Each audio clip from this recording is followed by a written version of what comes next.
স্যান্ডউইচের জন্য বলুন অথবা বাচ্চাদের বা বড়দের টিফিনের জন্য ব্রেডের সাথে নানা রকমের স্প্রেড তো আমরা ইউজ করেই থাকি। আজকে বানাবো এরকম একটা হাই প্রোটিন স্প্রেড, যেটা স্যান্ডউইচের সাথে বা যে কোনো র্যাপের সঙ্গে দারুণ খেতে লাগে। আর তার থেকেও বড় ব্যাপার হলো বাড়িতে বানানো হলে কোনো রকমের প্রিজারভেটিভও থাকে না।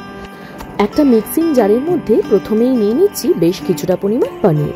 পনিরটা খুব বেশি পরিমাণ নিলাম না, যেরকম ভিডিওতে দেখালাম সেরকম পরিমাণে, কারণ কোনো জিনিসই বানালে আমি 3-4 দিনের বেশি স্টোর করে আমি খুব একটা রাখি না। এর সঙ্গে নিয়ে নিলাম একটা চিজ কিউবকে টুকরো টুকরো করে নেওয়া, তার সঙ্গে দিয়ে দিয়েছি 3-4 কোয়া রসুন, সঙ্গে দিলাম নুন, গোলমরিচের গুঁড়ো, সঙ্গে আরও কিছুটা দিলাম অরিগেনো।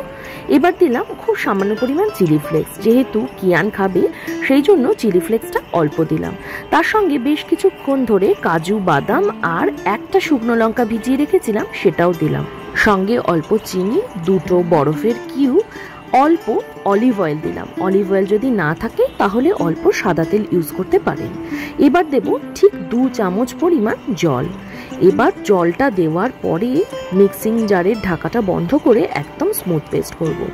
মিক্সিটা ঘুরিয়ে একবার দেখে নিতে হবে স্প্রেডটা কতটা ঠিক হলো, সেরকম হলে আরও 2 চামচ জল অ্যাড করা যেতে পারে। ঠিক এই রকম টেক্সচার হবে, খুব পাতলা হলে কিন্তু একদম হবে না, আবার খুব ঘন হলেও খেতে ভালো লাগবে না।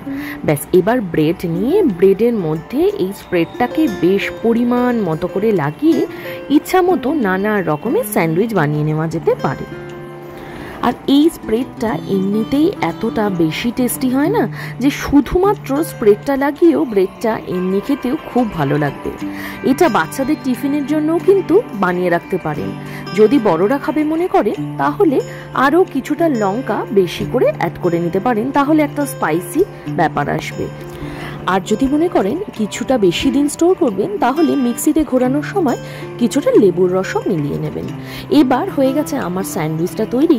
আজকে এই স্যান্ডউইচটার মধ্যে আমি স্প্রেডটার সঙ্গে দিয়েছি কিছু ভেজিটেবলস আর দিয়েছি সঙ্গে একটা ডিমের পোস্ট। সবটা দেওয়ার পরে শুকনো তাওয়াতে অল্প বাটার ব্রাশ করে সেঁকে নিয়েছি।